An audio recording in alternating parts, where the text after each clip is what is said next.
this movie. I was thinking of the, what do I amuse you? What I'm funny? Funny how? Funny like a clown? Do I make you laugh? And you were saying the Sling Blade, which I've watched maybe once in its entirety. Seen phenomenal movie. Clips. I need Cortland to get a sounder for Pervert Brad when he enters the show. This one? That's actually a good idea. One. Shock jock perv coitus. Coitus. Coitus. Coitus. Coitus. It's kind of like ass play. Dookie. I don't put tight boundaries on my enjoyment. Coitus. Coitus. I did like Dookie. Anal sex and hookers. He's such a pervert. Yeah, get him a hooker. Coitus. Coitus. We really need to stop this. No one has any fun. No one likes it. Ass play. Coitus. Coitus. Ass play. Couch fun. Gaping stretch. I've been leaning into Dookie for 20 years. Coitus. Coitus. Any news involving any sort of sexual depravity is your avenue. Coitus. Still true. Still true. Just gonna keep playing them until Rye gets here. Good. Did you get any ass? Oh, we love this one. Number one. Did you get any ass? Shout out Molly. Hate to get a piece of puss. Hate to get a piece of puss. Hate to get a piece of puss. Hate to get a piece of puss. From time to time, yeah. Hell yeah. Oh my god. Oh my god. Oh my god. Puss. Oh my god. Yeah. Oh my god. Puss. Hell yeah. Puss. We're going to have to clear the decks and start over. You just... It's a valid question and the world wants to know the answer. Hangover Brad there at the end is my favorite. Oh, we're going to have to clear the decks. That was pre the miracle of asthma and allergy medication, Brad, I think is what you're hearing the most. Yeah, from time to time. Right? Just like, I mean, that's a typical... why are you asking stupid questions? It's typical human experience to use your tallywhacker into their mulberry bush. You know? Jesus Christ. Jesus Christ, you. Hey, whatever happened to streaming live? You just give up on that? We're just not doing that anymore? We're literally streaming live right now. On the YouTube? Yeah. Oh, well, I didn't see a link or like a post or anything about it. Well, go look. I had a pretty heavy scroll sesh in the water closet here a little while ago. That's why I'm 10 minutes late. It was very last minute. Okay. But it has been posted, and there is a... We'll probably get a mic or a PJ or... One or two brave souls are all up in there. I don't... Shout out to whoever the hell is that far deep in their scroll on Sunday morning like me that they actually caught the post. Yeah. So, hey, guys. Oh, there's BP. Our guy BP's in there. I don't even know who that is. Good for him, man. Or Brian. It's Brian. You know Brian. Brian. Brian. Oh, okay. Good. How about it? Good to see you, Brian. Let me ask y'all a question real quick in the precum. That's not what it's called at all. What do you mean that's not what it's called? It's just, that's not what it's called. What do you call it? The show. This is the show that we're doing. Before the intro, and then on the other side of the intro, that's really up in the show. Like, that's when everybody's got their parts in the same rhythm and everything. Like, this is the...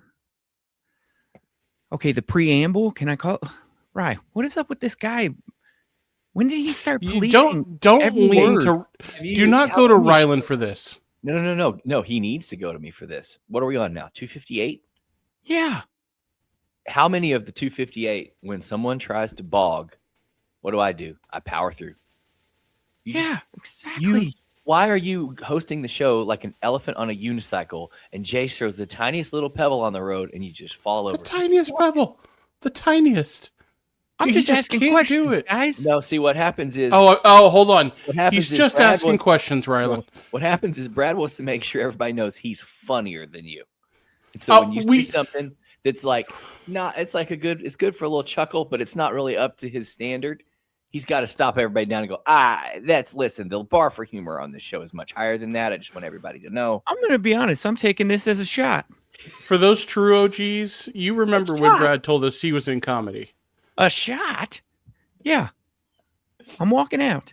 At what age is it appropriate for your kids to get the OG raw dog treatment of a trampoline? Like when is that allowed?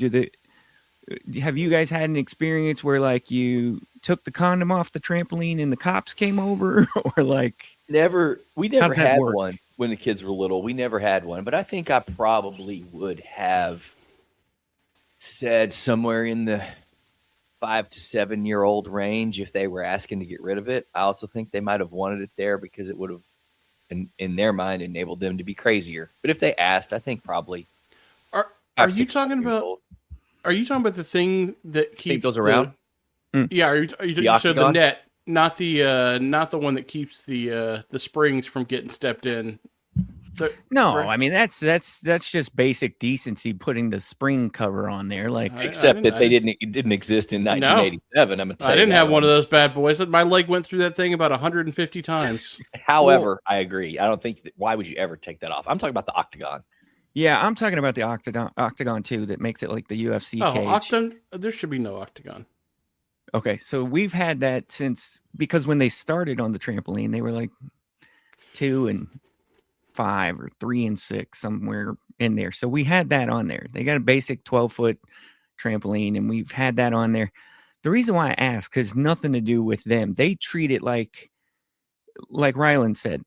I think it makes it to where they can do crazier shit. They use the walls of the trampoline like a wrestler uses the ropes to get momentum and bounce off of and run side to side. And I think that those things aren't really made for that kind of force unless your kid is 2 to 4. They start getting the size kids that we all have now on the younger end, and they're going to plow through it.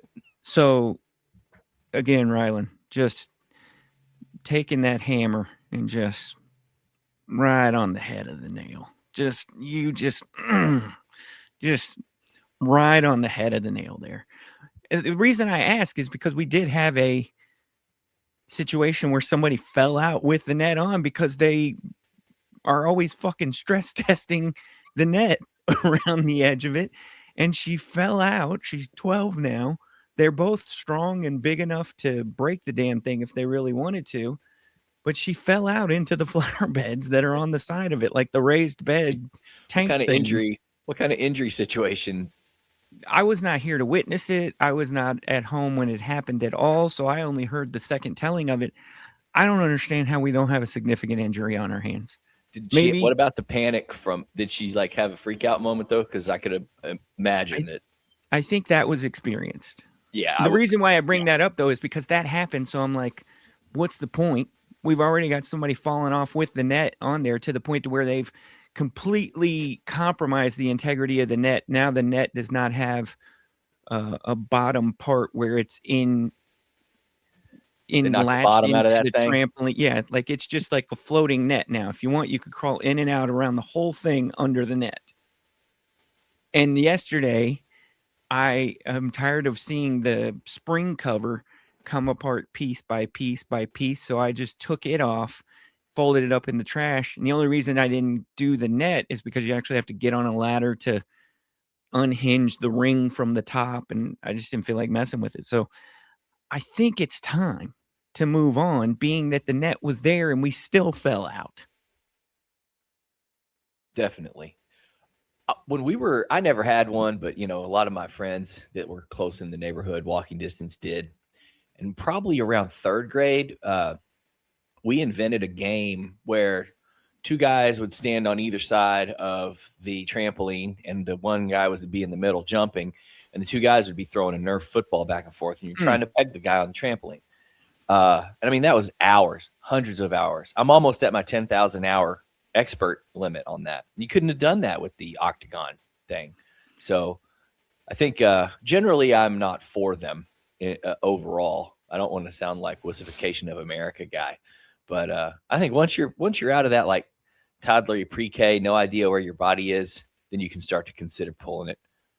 It's like if nobody had helmets, I mean, the NFL wouldn't be as fun or exciting, but there wouldn't be any concussions. It'd be slow. It'd be a lot slower game, you know. Human dads. Human dads. Human dads. Human dads. Human dads. Human dads. Human dads. Human dads. Human dads. Human dads. Human dads. Human dads. Human dads. Podcast. Human dads. Podcast. Human dads. Podcast. Human dads. Podcast. Human dads. Get up off your ass. Human dads. Podcast. Human dads. Podcast. Human dads. Podcast. Human dads. Get up off your ass. Tell your mom. Oh, your mom. Tell your mom. Oh, your mom. Tell your mom. Oh, your mom. Tell your mom. Oh, your mom. Tell your mom to listen. Tell your mom to listen. Tell your mom to listen. Tell your mom to listen.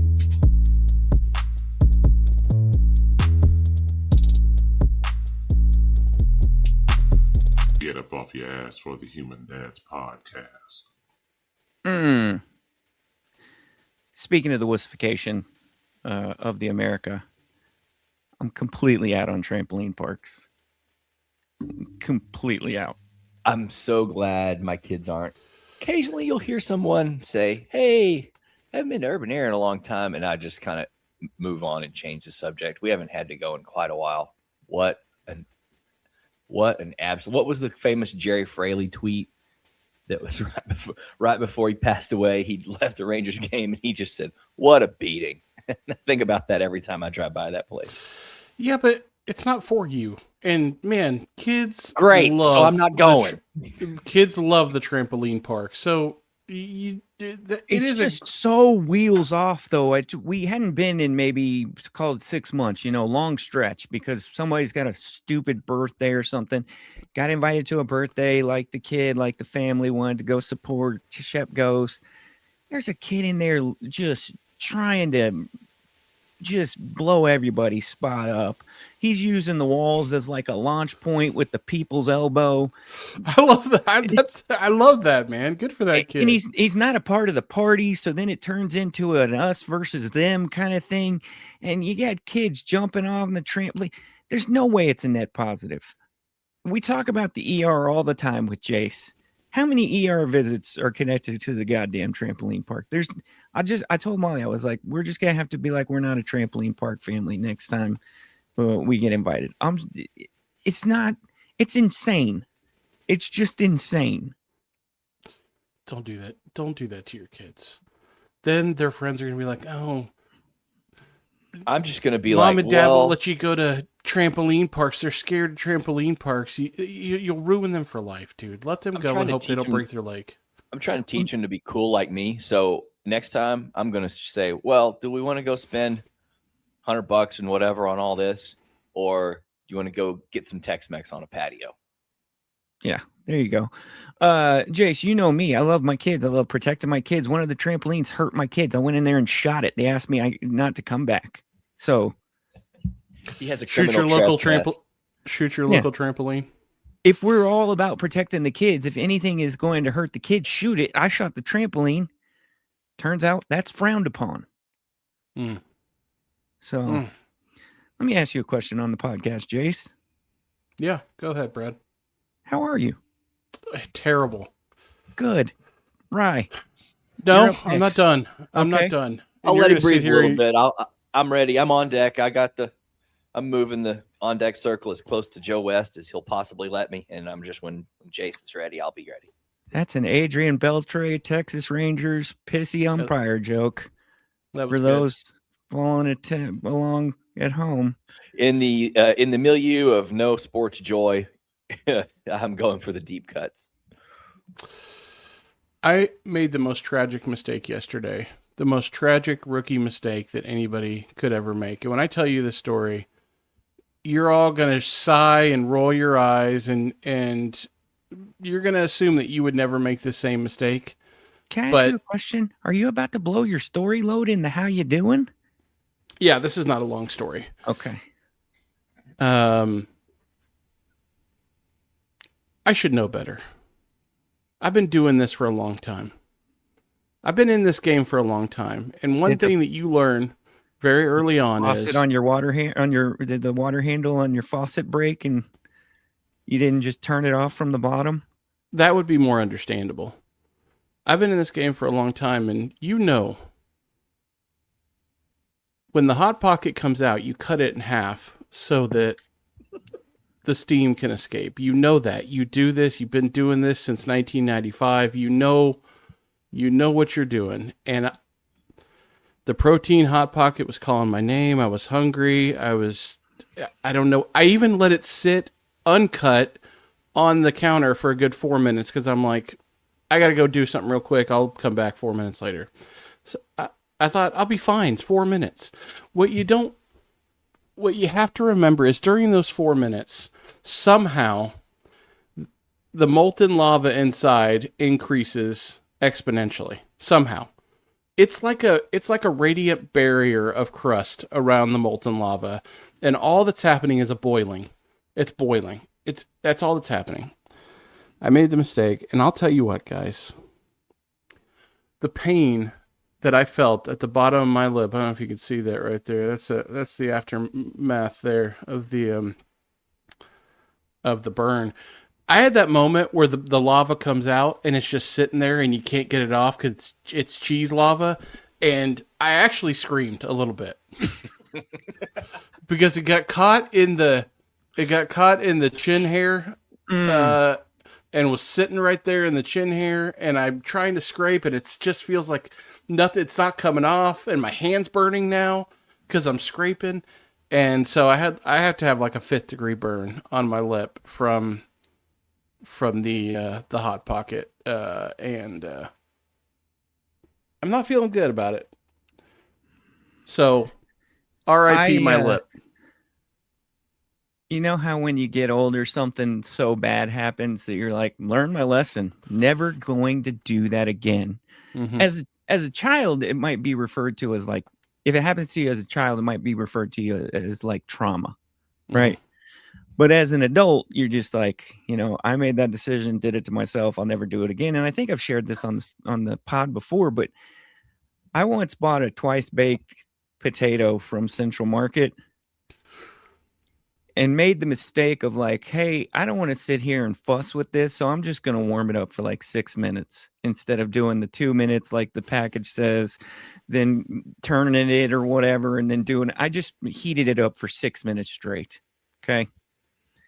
Got it out, got the edge part in my mouth, flipped it in my mouth to now where the hot part is going down my throat, and it's too late to return. Oh, no. Burned myself so bad on my throat that I literally had blisters that were like keeping me up at night. When was this? 2017. It's like, this is the relationship between adult men and food. So there's no amount of time you can wait that's long enough for the Hot Pocket, though, Jason, unless you literally want to cut it into 4 pieces and put it in the freezer. There's no amount of time. The yield for me has just been like, hey, when you put stuff in the microwave like that, just understand you're literally baking in like a 10-minute prep window. Yeah. So I don't eat Hot Pockets that much, but I do eat in the very similar place in the grocery store. I forget what the brand is called, but they basically make butter chicken and tikka masala Hot Pockets. And I eat those fairly regularly. And I just, in my mind, because I've had Hot Pocket burn, in my mind, I'm just like, hey, I'm just going to put this in the microwave, take it out, and forget about it. Then when I come back, I'll just be able to bite in and enjoy it. But I'll never do burn throat again. Dude, I'm telling you, the amount of pain that I felt from this, I don't remember feeling that much pain for anything besides maybe the gallbladder situation we've discussed, but and the back, of course, but that was earlier. But dude, like full on like skin was gone. You could see like the underlayer, probably the 5th or 6th layer of lip right there. It doesn't look horrible, but you can tell it's still pretty swollen. And it's when that happens from a hot pocket, though. You know, you can't escape that. It's kind of a low moment. It's a low moment, Rylan. Yeah, like how bad were you in for it that you had to do that with a hot pocket? Like it almost Jones makes Jonesing for that hot pocket so hard. It's embarrassing that I'm even eating a hot pocket. Like I wouldn't go and I wouldn't tell someone a protein hot pocket. And to be fair, I will say this: like I haven't had a hot pocket in the house in probably 5 years. The only reason it's in the house is I said, hey. You know, I like things that I can heat up pretty quickly. That I'm just grabbing on the go, and I don't want to just eat like cold food all the time if I have to run. So just like some quick, easy heat up stuff. I would not have chosen if it were me. I would not have chosen Hot Pocket. I'm not going to lie to you. Hot Pocket would not be top of my list. Okay, it's low rent. It's for losers. If you eat Hot Pockets, you're a fucking loser. Okay. But I had it, and I was hungry, and it had beef and black beans in it, and some sort of Southwest corn situation. What are you against black doing? Beans? Wait a minute, though. Yeah, what's your what's wrong with black beans? Yeah. Well, it's just if you're going Hot Pocket, I would think that you would stick to the rivers and the lakes that you're used to. Why are you going with this freaking Pioneer Woman ass Hot Pocket? I don't get it. This is a special protein Hot Pocket, and you get the extra steak in there. Yeah, listen, there's a lot of things that had to go wrong here, but having to tell your friends that you have 2nd-degree burns on your lip from a Hot Pocket accident, that's not where I wanted to be on Sunday morning. So one, it's like understandable if you burn yourself on the pizza that gets brought to the table immediately. Like you're just hungry and you're an idiot and like, okay, it's pizza. There's some anticipation there. Okay. Coffee. You can't see it. You're feeling it with your hand and it's not that bad, but you can't really like see necessarily coffee. There's a blindness there. Take a sip of coffee, you burn the center of your tongue. It happens. Soup. Maybe the heat is dispersed unevenly, so you go for the top and you're like, that's not that bad. You get a full spoonful. Now you're in the point of no return and you're regretting it. You're regretting it. Hot Pocket, my man. Listen, don't talk to me, Mr. Twice Baked Potato. Okay? Don't start with me. I made a mistake. I'm owning up to it on the show. Don't start with me. At least it dripped down. A lean Hot Pocket with beef and black bean? At least it dripped down into the soul patch and then just sat there and burned the underneath skin. Protein Hot Pocket. And it was like peanut butter and a shag carpet trying to get it out too right afterwards. So like I run to the sink and I get the cold water and I'm fucking splashing the cold water. The thing about burning your lip too, it's the kind of pain that keeps on giving. Because now if you eat something too salty or rigid or hard the way you do. Pardon? You heard me. I said pardon after you spoke. I requited your pardon with a pardon? Yeah, you can't do that. Just did. Last play is under review. I think the amount of prior knowledge that you had for the Hot Pocket is staggering, and that's what makes this a funny story. But I also can't get over the image of Brad taking this steaming hot baked potato and taking a bite out of the end of it like it's an apple. And then just swallowing. And instead of aborting, Instead of a boarding ship, he's like, "No, it's happening. I'm taking this all the way down my throat. I'm gonna just take it all," and he does. It was bad, dude. I'm not kidding. 2 nights where I'm like sleeping on the couch because if I lay down too far, like I got my breathing obstructed. Like I got a horrible case of strep throat or something. Like it was bad. Did you go to the doctor for it? I should have. You can't go. That's the thing. I can't go to the doctor. You can't go to the doctor for this. I got some You're burn a brave cream. I man don't think telling us right now. You can't let a professional know that this happened to you. I got some burn cream. I don't think it's meant for your lip though. I think the lip is a different kind of dermis. You know what I'm saying? I think they It would. does heal better, I think. I think it's going to heal better than it would on your arm or something because the lips are used to having to kind of refresh constantly. You But say that, but like I wouldn't even. You know how bad you got to burn me on my arm for it to even fucking register anymore. But my lip. I think pain is higher, but I think like recovery and sort of aftermath is probably better on a lip No, because a lip is just it recovers faster because it's a little Yeah. thinner and there's more blood flow and like you said, like I mean, I burned the top of my hand getting something out of the oven like 4 months ago and it's still got a mark Yeah. right yeah. This is where you got to go get your high T injections so that you won't have these little scars for 3 months. Yeah. But it didn't really hurt. I'm like, oh, that was stupid. I didn't even put anything on it. And here it is, like 3 months later, and I still have a mark on my hand. Because Hey Jace, now that thick you've skin. contributed the show enough to just be quiet for the rest of it and look at your phone, will you ask Rye how he's doing? So that's how I'm doing. Great. Rylan, as I pull up X and see what Elon's doing, how are you doing today? Elon, I'm good. We thought you looked at that for the porn. that's what his For You tab thinks, apparently. Yeah, it's just full You of know, gay right. porn, which is so Not weird. long you know? after we talked about that, my For You tab showed me some. It wasn't like I wouldn't call it 18 plus necessarily, but it was certainly trying to be on the eye candy spectrum. And I think it was because they were listening. But we had all day volleyball yesterday. Wednesday to Friday, I was out of town for work. Came home on Friday afternoon.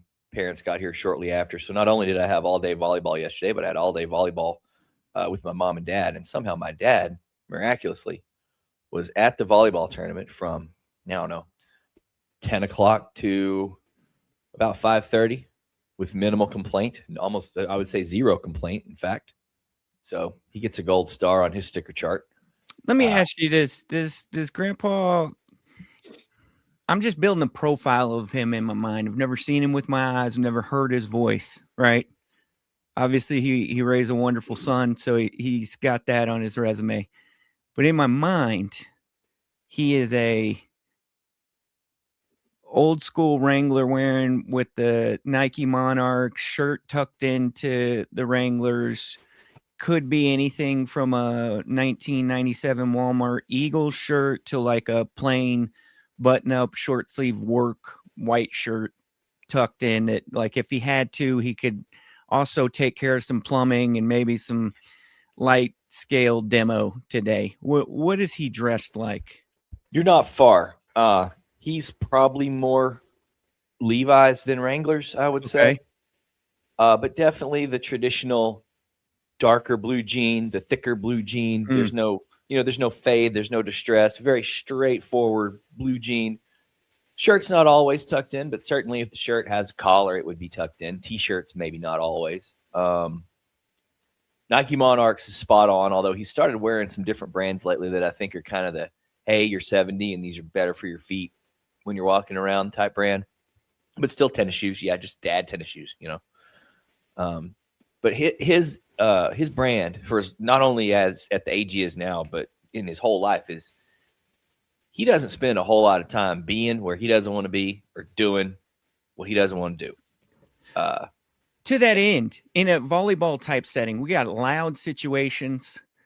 It's relentless, the sensory environment that a volleyball setting typically is. I don't know if you guys are the only game in your gym, but a lot of these volleyball settings, there's like 8 courts. It's full on. It's one of those not uncommon. He certainly, if he's given his choice between being there or being somewhere where there's 8 other people, he would take the 8 other people, but it doesn't. So let me ask one more thing. He's more just like looking at his watch going, it's 5:30, it's 5 o'clock. I still haven't had a beer. I'm still sitting on these cold bleachers. I'm, ready to go do my thing, kind of a thing. One more, because I've transitioned into standing sports dad, because I've only got about 25 minutes on the bleachers before something starts burning. Oh yeah, we all did that. All 4 of us, because my mom was there too. All 4 of us did the stand sit rotation. You can't just sit in that setting for too long. Is he vocal or is he quiet? Oh no, he's vocal. He's more vocal than any of the other 3 of us. Yeah. He's a sports watcher for sure. Last question for me, and this can go to the group. Sure.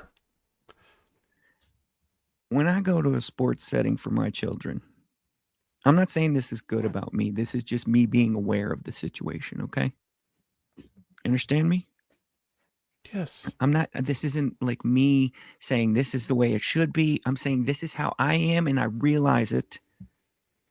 Okay? But if I go to my kids' sporting situation, guess what I want to do? Watch it.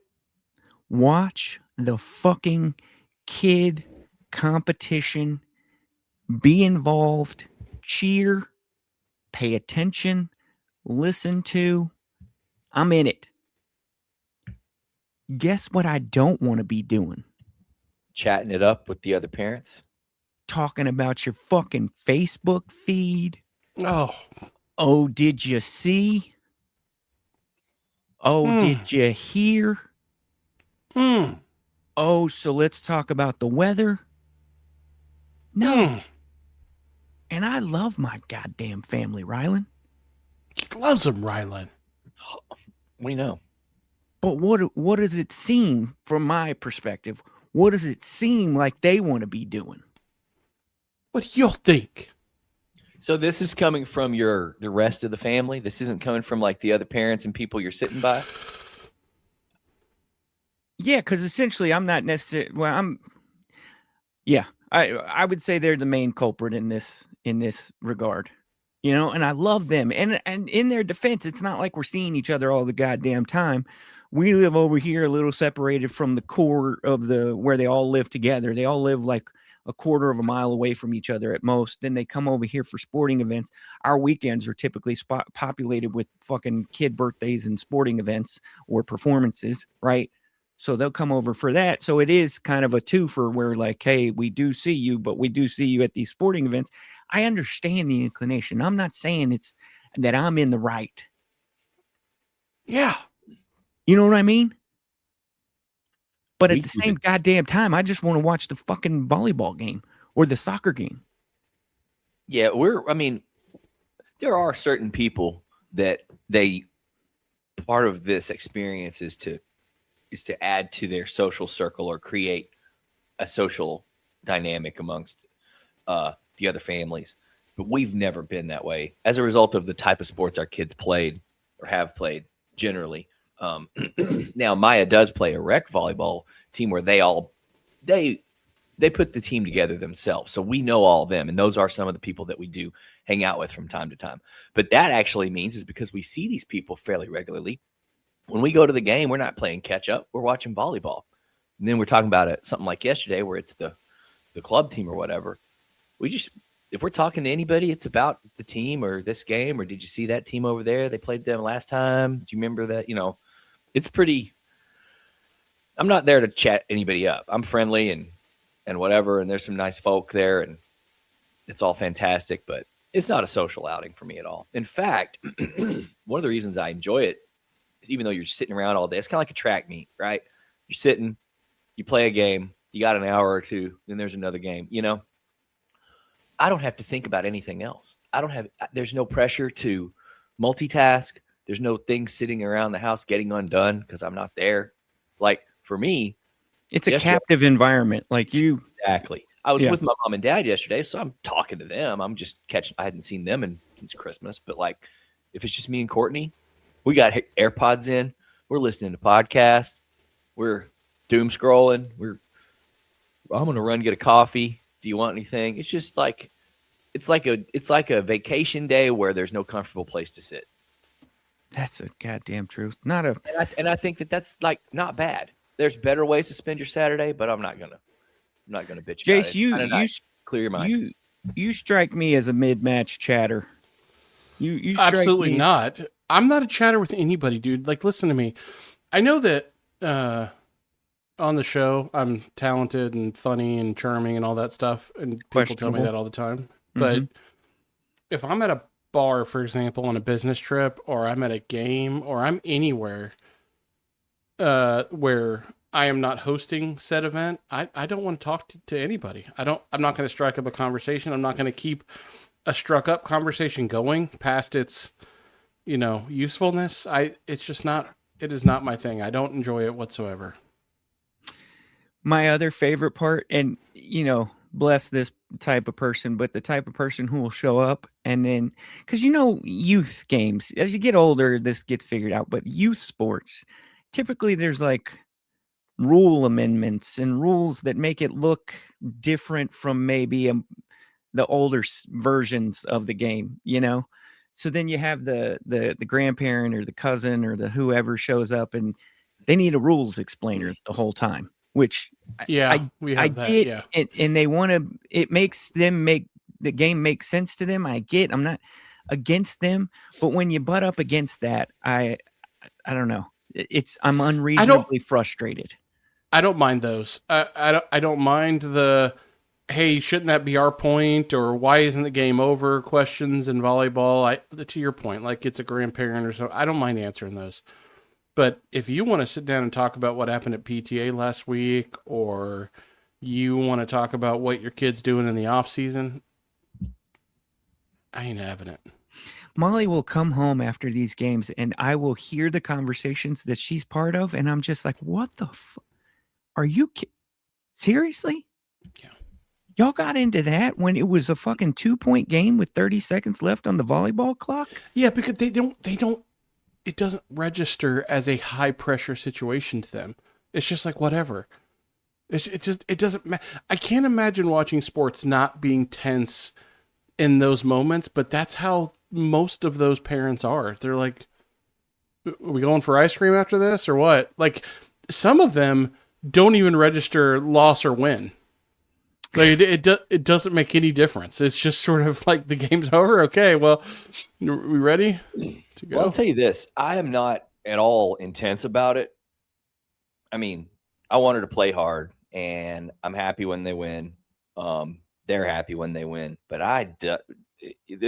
we're just paying for extra reps. I don't really get intense, but I'm not trying to be social. I just don't really. We're only talking about what's in front of us, right? We're dissecting the volleyballing. That's all we're doing. And I've gotten guys, Jace, what you were talking about, unless you're hosting a party, you don't really want to, or a gathering, you don't really want to talk to anybody. On Friday night, after I got home from being out of town, it was supposed to be the daddy-daughter dance at the elementary. And this would be, Maya's in 5th grade, so this would be the last one for her. And she'd said a while back she didn't want to go because she's not really super into it. They don't really, in my opinion, they don't really do it up as well as when her older sister was at the other elementary for a year. It really came off like a dance party, and it was little kids, cute, whatever. This Do they one, have zoo it's animals? Like, this one, it's like they're trying to appeal to everybody, and so yeah, this one they'll have like snakes, and half the kids are playing on the playground, and like it's just stupid. Let me ask you, Maya thought so Did too. they ever find that snake? I don't want to derail. I want to get to my point. Then we can dissect this if y'all really think it's that interesting. So she didn't want to go, and I'm like, great. You know what? I'll take you out to wherever restaurant you want to go, whatever weekend night we have time in the next week or two. Let's do it, and we did. But she did want to go to like a little pre-party at a friend's house, which isn't far away, and get the photo ops and everything. And so she did all that. So we went over here, same group of girls as the rec volleyball team, plus some extras that don't do volleyball. 7, 8, 10 girls, whatever. I don't know how many. These dads, with a couple of exceptions, I know all of them really well. I like all of them. They have all been here countless times. I barely talked to any of them. I'm like, I mean, it's like, what's up?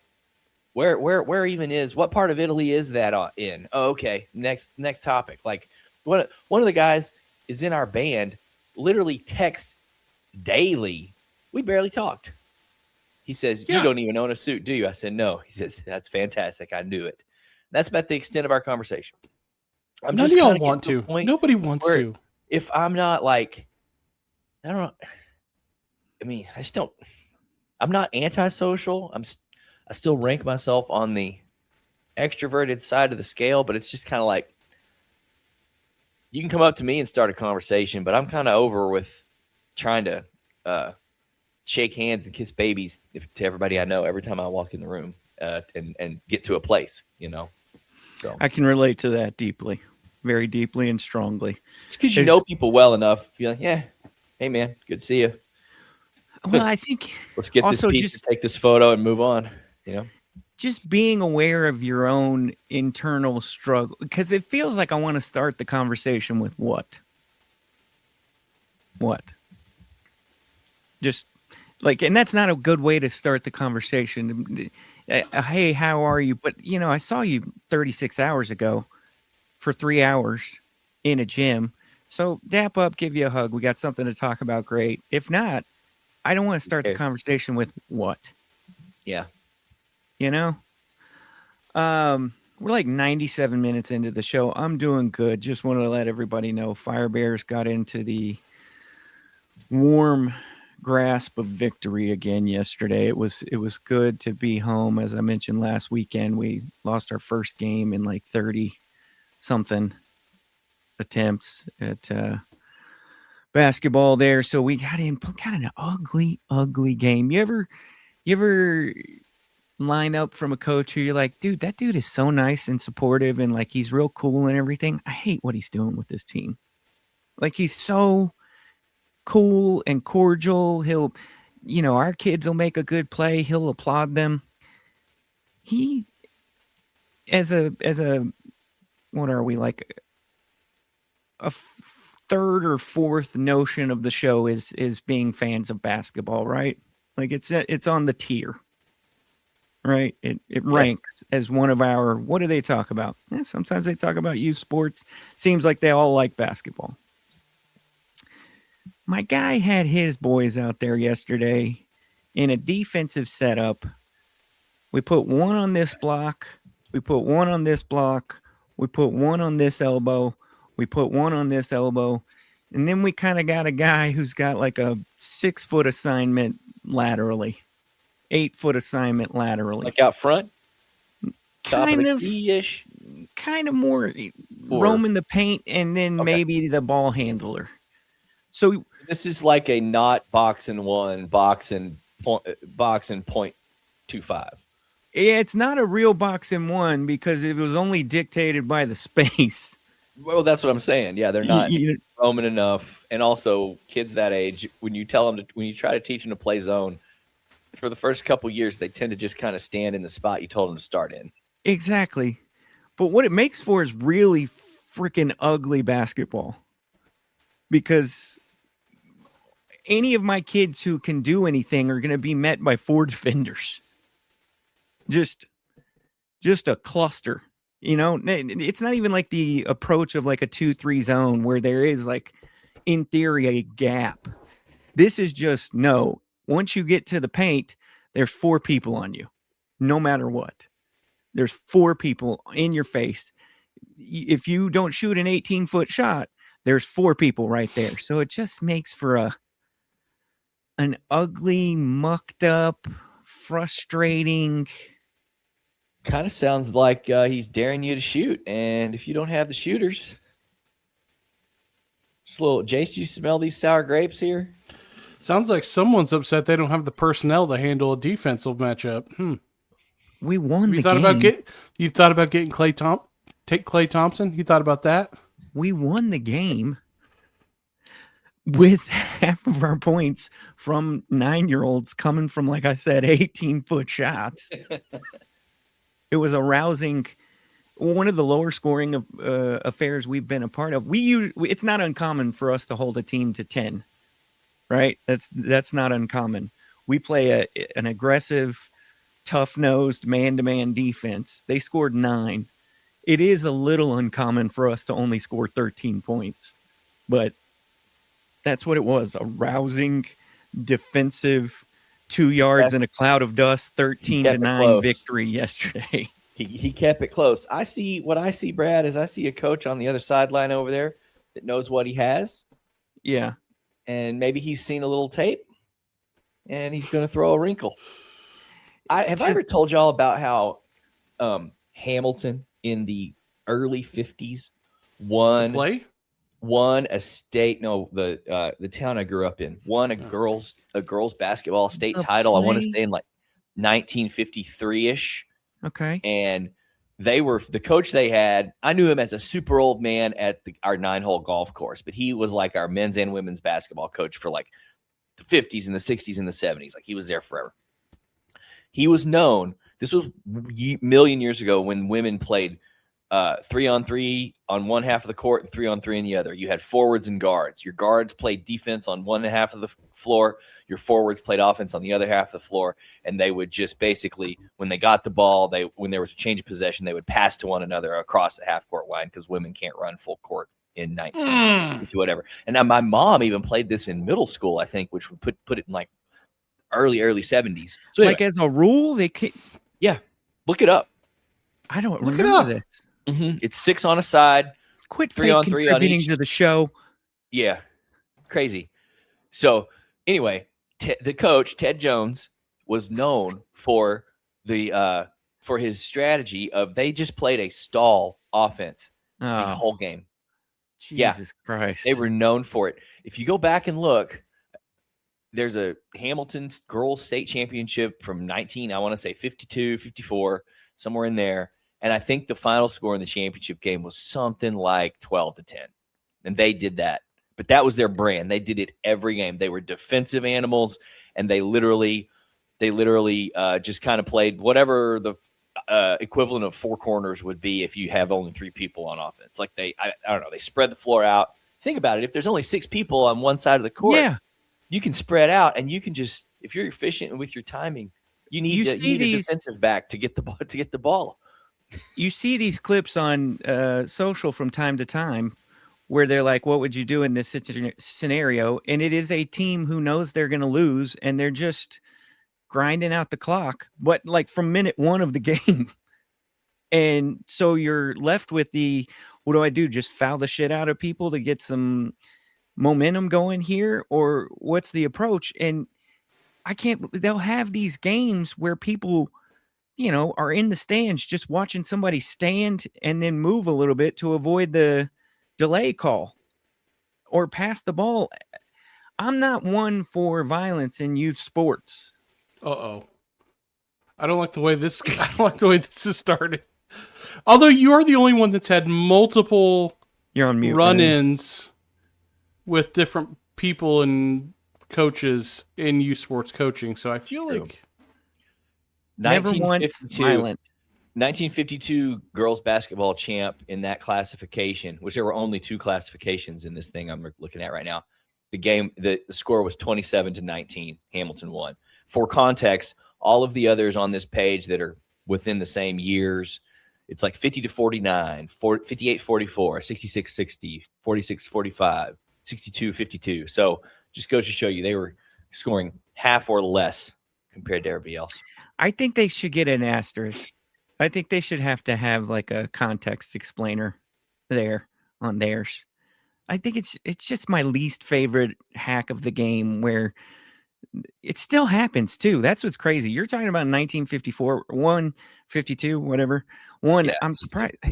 It's a little surprising to know that they were letting girls do this. They were probably out there in saddle shoes and full length dresses. No, with I found a picture which I've seen a million times in my life.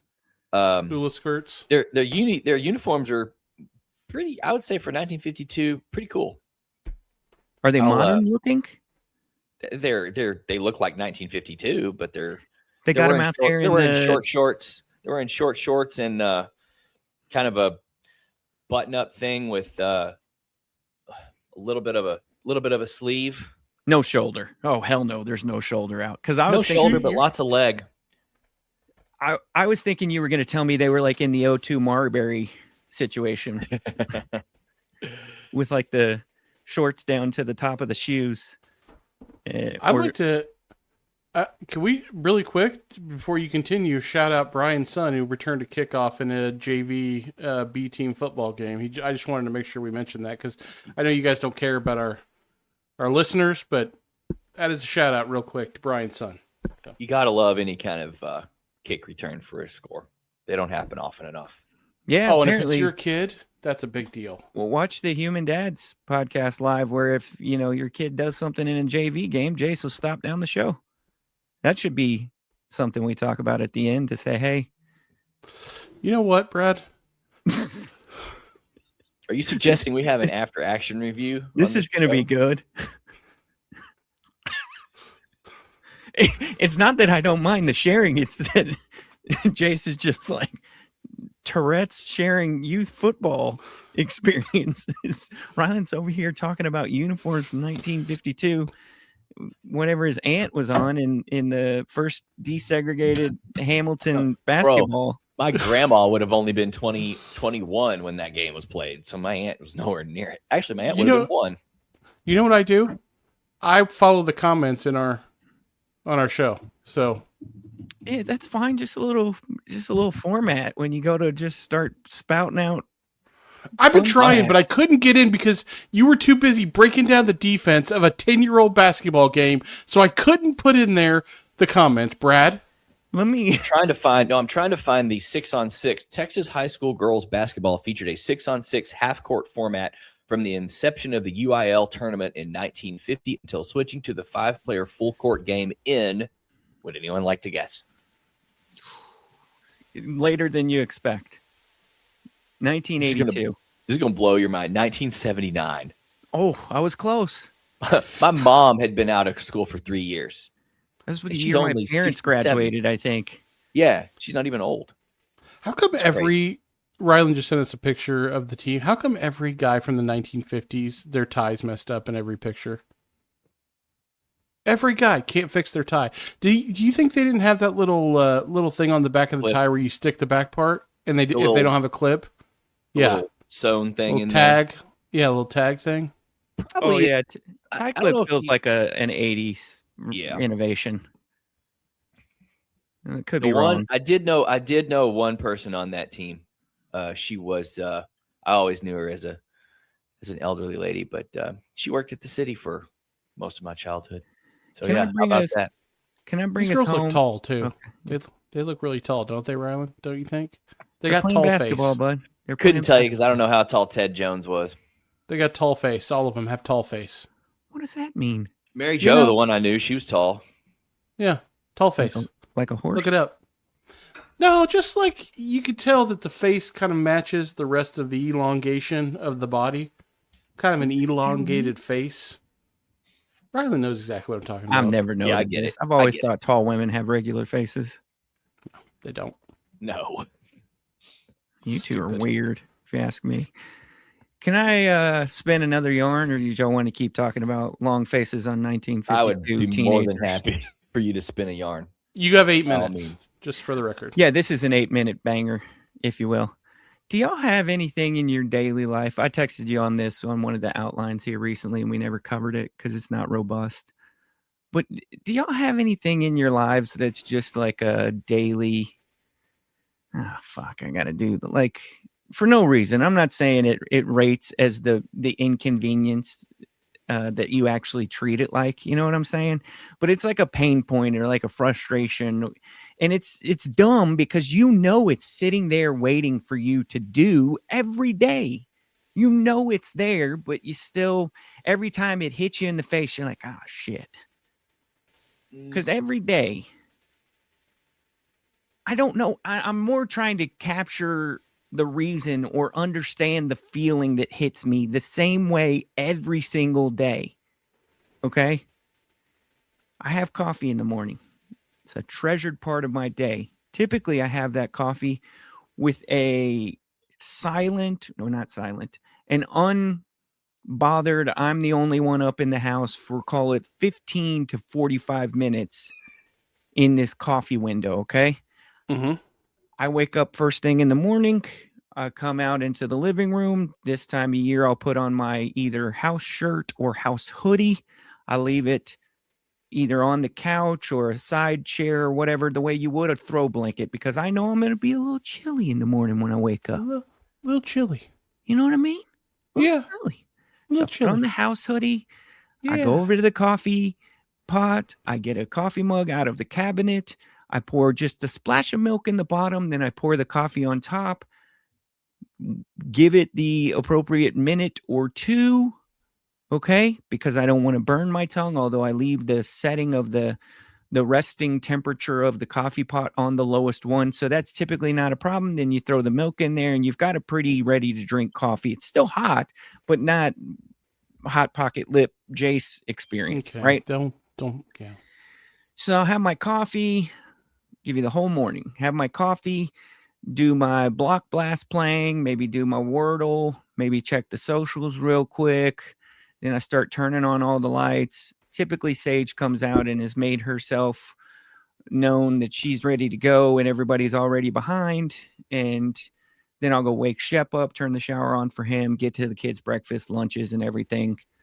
Shower, get dressed myself, take them to school, move on to work. Nice little morning, okay? When the kids were younger, I feel like this was a bit more frantic because that coffee window wasn't there. You know, the kids are usually waking you up when they're younger, right? Especially when they're real young, but I digress. So that coffee window wasn't there. Go throughout my day, come home, blah, blah, blah, do whatever we do at night. Finally, about 8:30 or 9 o'clock, it's my turn to wind down. I'll get into the shower, get out of the shower, get dressed, come out to the couch, ready to have some quality time with my lovely wife. Boom! It hits me. I got to go over that fucking coffee pot and clean it out, make the coffee ready for the next morning, get it all taken care of so that I can have my coffee window in the morning, which I love. But I don't bake in time to clean the coffee pot right there in the morning. And I also wouldn't preload coffee a full 22 hours before it's supposed to be made. I save that for the end of the day. But by the end of the day, when I get out of the shower, when I'm nice and relaxed and ready to chill, it's always there fucking waiting for me. That I got to go do this one more thing. And that's the way I always view it. It's like, oh, I got this one fucking last thing before I can go sit down and chill and relax. And I know that sounds insane, but that's the way it is. That's the wheel every day. I get to that point and I'm like, I got to fucking do this thing right now. I don't do this kind of coffee. I have an espresso, which means I don't have to mess with this. Although I do need it. It has a cleaning cycle every couple months and I'm always behind on it, but whatever. Do you have time in the morning to clean it up, or is it like hot and you need to let it cool off? Like, or do you just need 5 more minutes in the morning to get it cleaned up? I think what the bigger thing is Molly will have her cup of coffee, call it 2 hours after me. And so I leave. She's working from home. She works from home, but also like due to the way her life is set up, she can't just wake up first thing and have coffee. We just work on a different wake up schedule. Either way, so she's drinking it in the mid morning or early, or Well, yeah, but it's also just sitting there in the pot until whenever she gets it. Well, after I'm. So, have you thought about whoever has the last of the coffee does the cleaning? Because you just rattled off 13 things that you're doing in the morning that I don't ever do. Jace, could you hit the outro? Hold on. Just saying, Molly, Molly, conversation. I don't think any of us have ever gone at one of the other wives like this. Molly, Brad asked us to have this. Brad asked us to have this conversation. He asked Ryland to say that. God. Molly, he literally in the show notes. I'll send it to you. He said, "Please suggest that she clean it," which I thought was rude, but he did do that. My mouth is a gape. You just told us you're doing. You're giving Shep his assistance. You're getting breakfasts and lunches, and we know you're making like Waffle House breakfasts every morning. We've already been over this. You make more breakfasts in a week than I've made in 13 and a half years. I feel like it's the twice baked potato thing all over again. So much trouble right now. I bit off this I'm just part. saying, all I'm saying is like, listen, it's pretty simple. If you have the last of the coffee, toss it in the sink, do a little boop of your soap, throw some water in there, and just let it be sudsy.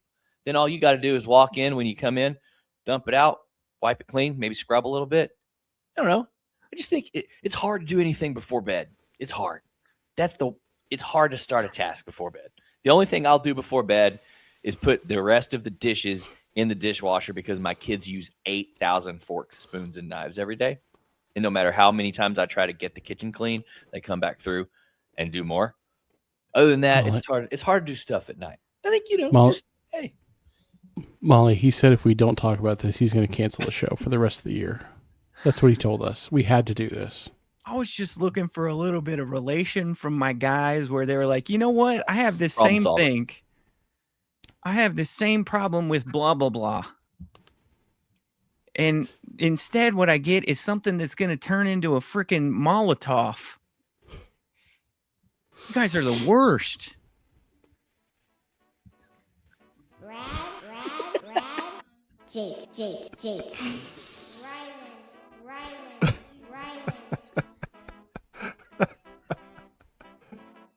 Wives are the best, right, guys? You guys just hold on. Let me read this. Wives are the best, and they work really hard and do a lot of things, and they deserve a some piece too. So yeah, I'm reminded of the time where Sarah had like a legitimate, serious, real surgery. And Jace, Jace was like, it's been 3 days since this. And he's doing air quotes where people can't see it on the podcast. He's doing air quotes. Do not it's 3 divert. days since this surgery. And he's Do doing not air divert. Listen to him. She could see right through this, right? Just so you know, Molly could see right through what you're doing right now.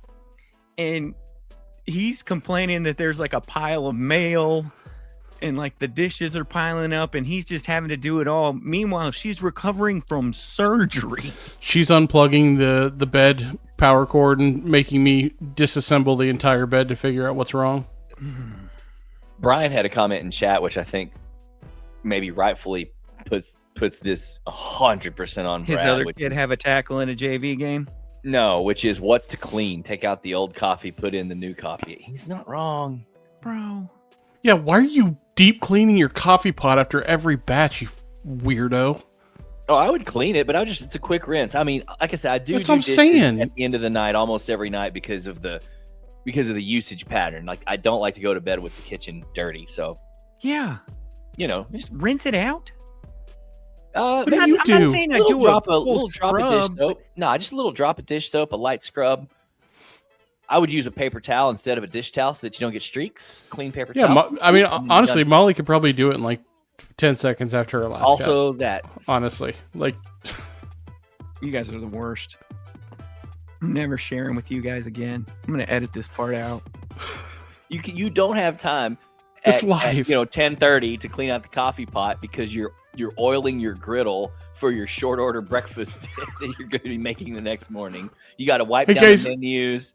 guys, would you mind putting your order in the night before just so I can get like the prep done early? I mean, it's a bechamel takes a little bit of extra time. He's grating potatoes and salting them and getting the starch out so that they can make a good hash brown. I'm warming things up on the stove and in the microwave. That's the most. And maybe sometimes, like I said, I'll mix in the air fryer. But can I explain to you? Okay, well real now I quick? think you Guys, you the can outsource sourdough that- you can hasn't outsource risen that to the yet. kids. Yeah, Can you can outsource that to the kids. Maybe not the stove for chef, but you can outsource that to the kids. Can I tell you how lunch does work though? And most of the time, it's me warming up soup on the stove because it's the best way to do it instead of the microwave or like 100%. noodles, butter, and some sort of frozen protein. I use I'll not whip only that the together. stove or the broiler before I use the microwave to heat up leftovers. It's Yeah. third of three. But I'll go into Shep's room. I'll wake him up. We'll have a little funny thing. I'll wake him up and then I'll be like, sir, on the menu today at school, they're having something called orange chicken. Is that going to be satisfactory for my little man? Or would you like me to procure some rations from our kitchen? And then he'll be like, can you make ramen? Can you make the pasta? Can you make soup? So you really do throw him the option every morning, like as a hey, today it's this. Do you want this or that? Probably 95% of the mornings, yeah. Wow. Unbelievable. We tell ours, if you find out you're not liking what they have, you're gonna have to prep, figure it out, and prep it. They've never done it because they're too lazy to do it. We did it for them when they were little, but probably that stopped probably in about first or second grade. But they have lately though gotten the little portable thermoses, the thermi, and they've started heating stuff up for themselves in the morning and putting it in the thermos. Like Ramen's a good big player. Yeah, Any that's what kind we of do. Any, Yeah. any kind of leftovers, that they'll do that one. Hot dogs. Maya the other day, she actually took a piece of a leftover cheese enchilada and some refried beans, microwaved all of it, and just threw it in the thermos and just made like a Tex-Mex Hell mashup yeah, dude. as her. Hell her- yeah. We Yeah. do leftover taco bowl in that thermos all the time. Oh yeah. Yeah. Good one. I'd like to thank everybody for coming out today. Appreciate it. Big shout out to Brian's son, who didn't even get a name. Like, I think he has more than one son, so. was JV son. Hopefully he doesn't have a varsity son that he's. Well, Dave, does he have looking one up son? to. I've met his son. He had two sons. Well, He had two sons. The whole Brett Starr thing. Yeah. For human dads, tell your mom to listen. Brad, Riley, and Jason, bring the bread. Season your bacon. Mix in a tortilla. Go to Arby's. Keep it tight. Spread your neck. Climb the ladder. Put a bow on it. Freeze your hot dog. What else? in the You show. think you covered it? Jason used to give a health PSA, but I guess we don't do that one anymore. We'll holler at y'all next time. AIDS is not really even a real thing anymore. My God. Africa has entered the chat.